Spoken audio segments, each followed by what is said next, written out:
space. I think the question that he would ask is, and how are you now living out the gospel in the community in which you are planted? And so those would be, those answers, the answer to that question would make me scratch my head. And then my response would be, well, Jesus, we are trying, and it is our intention. It is our intention. We are purposely intentional about reaching out to people in this community. And for the kingdom of God has no barriers or no bounds. And so whether it's black or white or Asian, it does not matter, but we are intentionally doing our best to reach out and to share the love of the gospel as well as the love of Christ, and to make known the kingdom of God is in the View Park area right now. That's awesome.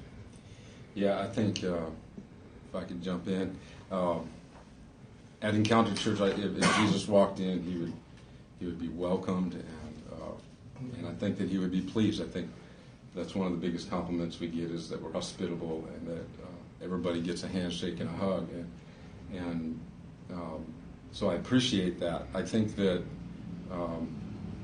perfect love casts out all fear. I think Jesus would come in and say, "What are you afraid of?"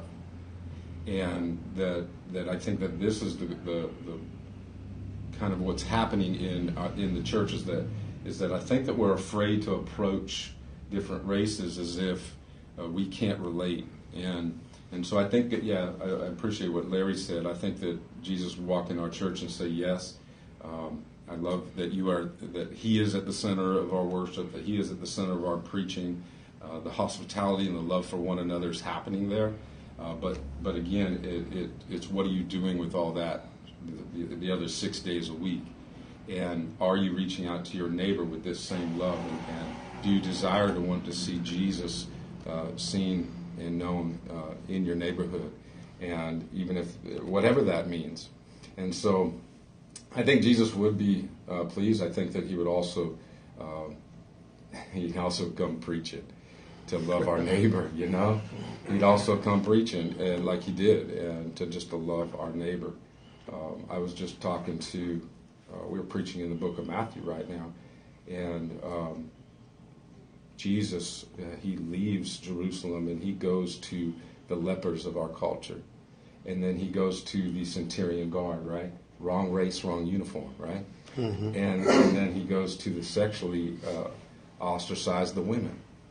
And so this is the gospel we're trying to preach at the church, is that Jesus goes to the outcast. Jesus goes to the wrong race, wrong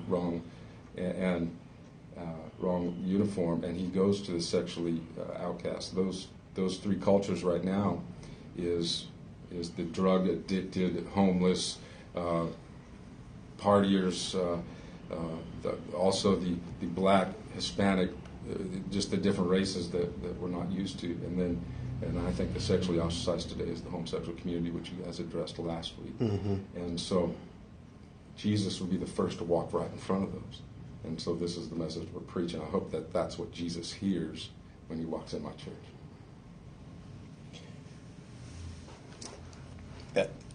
Really good question. I couldn't preach the gospel if I didn't believe that Jesus met us every Sunday. That's good. And because he's coming back, there must be some things that we're doing right that he would be pleased with. But then I believe that there are always opportunities for growth. I think the racial dynamic and ethnic question is one for man. It's not one for God. Mm-hmm. In that he sees us all as his children. We're just precious souls. And so I believe that the question is because everybody can't minister to everyone, but are you ministering to those with whom you can? Are you reaching out in love? We have a tradition of saying sawubona. I think it is a Swahili word, and you can correct me if I'm wrong, but it means I see you just as you are. Jesus, he says, a new commandment I give you, that you love one another even as I have loved you. Yes. By this shall all men know that you are my disciples. And the challenge today for the church is to love so that we will be known as his disciples. we use other things to be known as his disciples. But he says, if you love, and if we love, I believe that will permeate every culture and ethnicity and race, because when you have felt needs and you have met needs, people respond to that love, and that's our responsibility.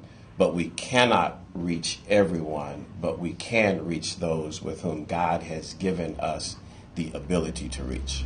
That's a great point. I love that, and I think that what you hear the consistent message is everybody's talking about love, right? And that Jesus is love, and it says in 1 John 4:8 it says God is love, right? It also says in Ephesians 5:1 we're to imitate God, and so I believe if we'll imitate Him, we'll act like He acts towards people. That's right. The people will naturally come. And what I see, unfortunately, though, is I see an arrogance, so to speak, to where as some pastors will just sit back and kick back in their offices or in their pulpits and expect that the world is just going to come in because they have some kind of glorious preaching. And it's that thing where if you look at the life of Jesus, what He did, He walked around and He met everybody, and He met them like what you were saying, right where they're at, you know. And I feel like He was super intentional about reaching people. And so at Long Beach City Church, that's what we do. We hit the streets and we intentionally walk out. There's people out there today, right now, from our church. And we're a small church, 60 people. But there's people, we have a team out there right now.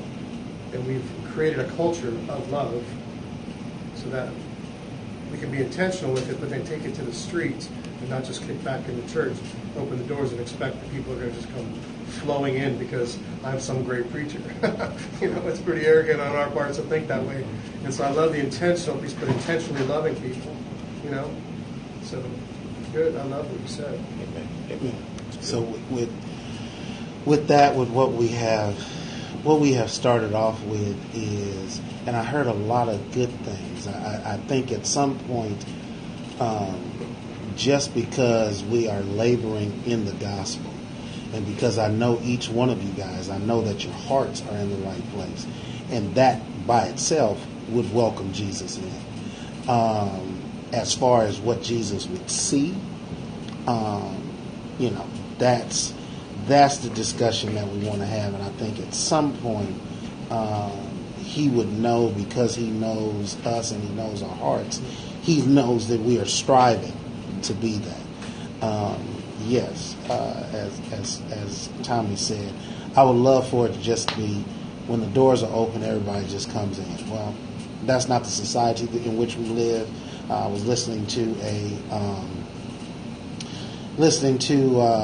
the pastor of New Song, Gibson, speak last night on a podcast, and he was talking about not only do we live in a time to wherein we just can't sling the doors open and everybody comes in, also the context changes to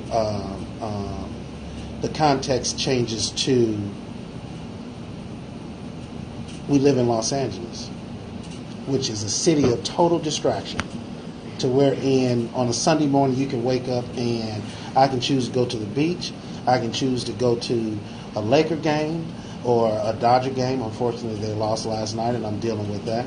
But to a Laker game or to a movie or whatever the case might be, there's a laundry list of things I can do before I get to the church piece. Right. So then we have to make ourselves, as Joe was saying, and even Larry said, we have to make ourselves intentional with the going out piece. And we have to be so intentional with that we can't sit in our offices. The people have to see us. Whatever community we live in, we got to almost go old school with this thing, to wherein everybody has to know, whether you at the Food for Less, the Ralph's, at the Chevron gas station, or at the Jack in the Box. Hey, there's Pastor Larry Dove. Or there's Pastor Joe Hamilton. Or there's Pastor Mike, Pastor Tommy, and be comfortable enough to walk up to you and have that relationship. So one of the things that Pastor Tommy said was about love. Now I want to venture into another question, which is love can sometimes be tricky, because I've heard people say, and I've heard this from folks that I know that are interracial couples, my interracial couple friends. oh well, love is colorblind. So I want to ask a question. When it deals with race and faith, should we be colorblind or color responsible?